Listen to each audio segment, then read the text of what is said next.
এবার মুক্তি পাচ্ছেন লুৎফুজ্জামান বাবর। বাবর একাই যথেষ্ট ভারতকে অস্থিতিশীল করবার জন্য। শেখ হাসিনার পদত্যাগের কথা শুনে জেলের মধ্যে বসে যে বার্তা দিয়েছিলেন বাবর, এমনই কিছু প্রশ্ন ঘুরপাক খাচ্ছে সোশ্যাল মিডিয়াগুলোতে। প্রসঙ্গ যখন ভারতকে আশ্বস্ত করার, ঠিক তখনই উঠে আসবে একটি নাম, লুৎফুজ্জামান বাবর। যে ভারতের ইশারায় এতদিন বাদর নাচ নেচেছে শেখ হাসিনা সরকার, সেই দেশটির বুকেই একসময় ভয় ধরিয়েছিলেন লুৎফুজ্জামান বাবর। তার কারণে বাংলাদেশের দিকে চোখ তুলে তাকানো তো দূরের কথা, সে সময় তার নাম শুনলেও হাঁটু কাঁপত পার্শ্ববর্তী দাদাদের, ভারতের। ভিডিওটি শুরু করবার আগে একটি অনুরোধ করব, যদি বাবর প্রেমী হয়ে থাকেন তাহলে ভিডিওটির মধ্যে একটি লাইক দিয়ে ভিডিওটি দেখতে থাকুন। বিএনপি নেতৃত্বাধীন 4 দলীয় জোট সরকারের সাবেক স্বরাষ্ট্র প্রতিমন্ত্রী লুৎফুজ্জামান বাবর। নানা রোগে আক্রান্ত বাবর 17 বছর ধরে কারাগারে। 3 মামলায় হয়েছেন দণ্ডিত। এর মধ্যে অন্যতম 10 ট্রাক অস্ত্র মামলা এবং 21 আগস্ট গ্রেনেড হামলা। সেই 10 ট্রাক অস্ত্র মামলায় তাকে ফাঁসির দণ্ড দেওয়া হয়েছে। অবৈধ 10 ট্রাক আইনের মামলায় শুনেছেন 17 বছর সশ্রম কারাদণ্ডাদেশ। সাবেক প্রতিমন্ত্রী লুৎফুজ্জামান বাবরের বিরুদ্ধে আরও 7 মামলার বিচার কাজ চলমান। অবৈধ সম্পদ অর্জন ও সম্পদের তথ্য গোপনের মামলাটি রায় ঘোষণার আগেই ধাপ যুক্তি তর্কের পর্যায়ে চলে গেছে। বসুন্ধরা গ্রুপের আইটি বিশেষজ্ঞ সাব্বির আহমেদের হত্যা মামলার আসামিদের বাঁচাতে 21 কোটি টাকা ঘুষ নেওয়ার মামলাটি রয়েছে চার্জ গঠনের পর্যায়ে এবং আয়কর ফাঁসির মামলাটিতে চলছে সাক্ষ্য গ্রহণ।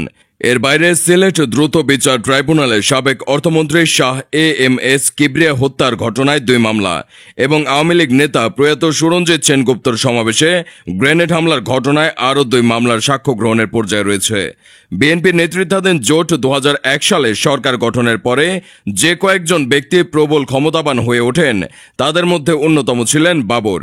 মনে করা হয় বিএনপি সরকারের প্রধানমন্ত্রী খালেদা জিয়া ও তার বড় ছেলে তারেক রহমানের সঙ্গে ঘনিষ্ঠতায় ছিল বাবরের ক্ষমতাবান হয়ে ওঠার মূল ভিত্তি। তিনি ছিলেন স্বরাষ্ট্রের মতো গুরুত্বপূর্ণ মন্ত্রণালয়ের প্রতিমন্ত্রী, যেখানে পূর্ণ মন্ত্রী ছিলেন বিমান বাহিনীর সাবেক প্রধান air vice marshal Altaf Hossain Chowdhury. যদিও ক্ষমতা প্রয়োগের মানদণ্ড বাবর ছাপিয়ে যান তার পূর্ণ মন্ত্রীকেও। একটা সময় আলতাফ হোসেন চৌধুরীকে স্বরাষ্ট্র মন্ত্রণালয় থেকে সরিয়ে বাণিজ্য মন্ত্রণালয়ের দায়িত্ব দেওয়া হয়। এরপর প্রতিমন্ত্রী বাবর স্বরাষ্ট্র মন্ত্রণালয়ে কয়েকটা একচ্ছত্র ক্ষমতার অধিপতি হয়ে যান। 1958 সালের 10 অক্টোবর জন্ম নেওয়া লুৎফুজ্জামান বাবরের প্রাতিষ্ঠানিক শিক্ষা এইচএসসি পর্যন্ত। 1991 সালে প্রথমবারের মতো নেত্রকোনা 4 আসন থেকে সংসদ সদস্য নির্বাচিত হন। এরপর 1996 সালের 15 ফেব্রুয়ারি বিতর্কিত নির্বাচনেও তিনি সংসদ সদস্য নির্বাচিত হয়েছিলেন। একই আসন থেকে জয় পান 2001 সালের জাতীয় সংসদ নির্বাচনেও। 2007 সালের সেনা সমর্থিত তত্ত্বাবধায়ক সরকার ক্ষমতাসীন হওয়ার পর ওই বছর 28 মে যৌথ বাহিনী লুৎফুজ্জামান বাবরকে গুলশানের নিজ বাসা থেকে গ্রেপ্তার করে। সেই সঙ্গে তার বাসার শোবার ঘর থেকে একটি অবৈধ রিভলভার ও 25 রাউন্ড গুলি উদ্ধারের ঘটনায় গুলশান থানায় মামলা হয়। সাবেক এই স্বরাষ্ট্র প্রতিমন্ত্রীকে 2007 সালের 30 অক্টোবর অবৈধ অস্ত্রের জন্য 10 বছর এবং গুলি রাখার জন্য 7 বছরের কারাদণ্ড দেন ঢাকা মহানগরের 9 নম্বর বিশেষ ট্রাইব্যুনাল।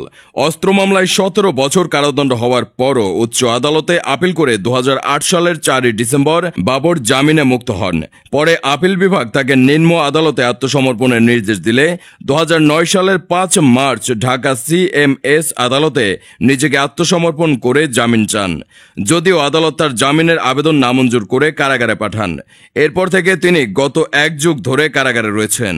বিএনপি জামাত জোট সরকারের আমলে 2004 সালের 1 এপ্রিল চট্টগ্রামের CUFL ঘাটে 10 ট্রাক অস্ত্রের চালান আটক হয়। এই ঘটনায় কর্ণফুলী থানায় অস্ত্র আইনে ও বিশেষ ক্ষমতা আইনে 2টি মামলা হয়। 2014 সালের 30 জানুয়ারি অস্ত্র মামলায় চট্টগ্রামের 1 নম্বর বিশেষ ট্রাইব্যুনাল বাবর সহ আরও 14 জনের মৃত্যুদণ্ডের রায় ঘোষণা করেন। 2004 সালের 21 আগস্ট আওয়ামী লীগের কেন্দ্রীয় কার্যালয়ের সামনে গ্রেনেড হামলার 2 মামলায় বিচার শেষে 2018 সালের 10 অক্টোবর বাবর সহ 19 জনের ডবল মৃত্যুদণ্ড এবং যাবজ্জীবন কারাদণ্ডের রায় দেন ঢাকার 1 নম্বর দ্রুত বিচার ট্রাইব্যুনাল। এছাড়া রায়ে বিএনপির ভারপ্রাপ্ত চেয়ারম্যান তারেক রহমান সহ আরও 19 জনের যাবজ্জীবন কারাদণ্ডেরও আদেশ হয়। 7,95,91,896 টাকার অবৈধ সম্পদ অর্জনের অভিযোগে 2008 সালের 13 জানুয়ারি বাবরের বিরুদ্ধে রমনা থানায় একটি মামলা দায়ের করে দুদক। এই মামলার তদন্ত শেষে ওই বছরে চার্জশিট দাখিল করা হয়। মামলাটি বর্তমানে ঢাকার 7 নম্বর বিশেষ জজ আদালতে যুক্তিতর্কের শুনানির পর্যায়ে রয়েছে। 2005 সালের 27 জানুয়ারি হবিগঞ্জ সদর উপজেলার বৈদ্যের বাজারে স্থানীয় আওয়ামী লীগ আয়োজিত জনসভায় শেষে ফেরার পথে গ্রেনেড হামলায় নিহত হন সাবেক অর্থমন্ত্রী শাহ এএমএস কিবরিয়া ও তার ভাতিজা শাহ মঞ্জুরুল হুদা সহ 5 জন। আহত হন আরও 70 জন। এই ঘটনায় হবিগঞ্জ সদর থানায় হত্যা এবং বিস্ফোরক আইনে পৃথক 2টি মামলা হয়। হত্যা মামলায় 10 জনকে আসামি করা হয়। পরে 2011 সালে অধিক তদন্তের পর আরও 26 জনকে আসামি করা হয়। পরে তৃতীয় দফায় তদন্তের সাবেক স্বরাষ্ট্র প্রতিমন্ত্রী লুৎফুজ্জামান বাবর, হবিগঞ্জের সাবেক মেয়র জিকে সহ প্রায় 35 জনকে আসামি করা হয়। মামলা দুটিও বর্তমানে সাক্ষ্য গ্রহণের পর্যায়ে রয়েছে। জন্ম নেত্রকোনায় হলেও বাবরের বেড়ে ওঠা রাজধানীর মগবাজারে। 1996 সালে বিএনপির রাজনীতিতে যোগ দেওয়ার পর থেকে দ্রুত তার উত্থান হতে থাকে। 2001 সালে আশ্চর্যজনকভাবে লুৎফুজ্জামান বাবর স্বরাষ্ট্র প্রতিমন্ত্রীর দায়িত্ব পান।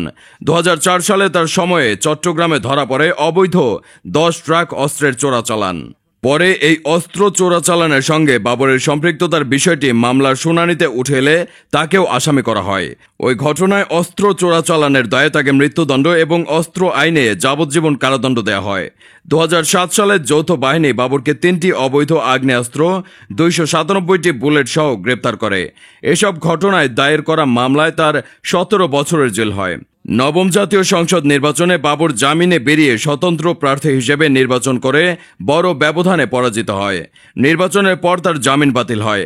জানা যায়, বাবরের অনুপস্থিতিতে বাবরের আসন থেকে তার স্ত্রী তাহমিনা জামান ধানের শীষের প্রার্থী হয়েছিলেন। সে কারণে নির্বাচনের আগে কারাগারে তার সঙ্গে সাক্ষাৎ করেছিলেন। এরপর থেকে এখন পর্যন্ত কেউ তার সঙ্গে সাক্ষাৎ করতে যায়নি। জানা গেছে, বাবরের স্ত্রী সন্তানকে নিয়ে গুলশানের বাসায় থাকেন। তার বড় ছেলে আগে দেশের বাইরে থাকলেও এখন দেশে আছেন এবং তিনি তার পরিবারের দেখভাল করেন। বাবরের পরিবারের ঘনিষ্ঠ একজন বলেন, স্বাভাবিকভাবে হাঁটাচলা করতেও কষ্ট হচ্ছে তার।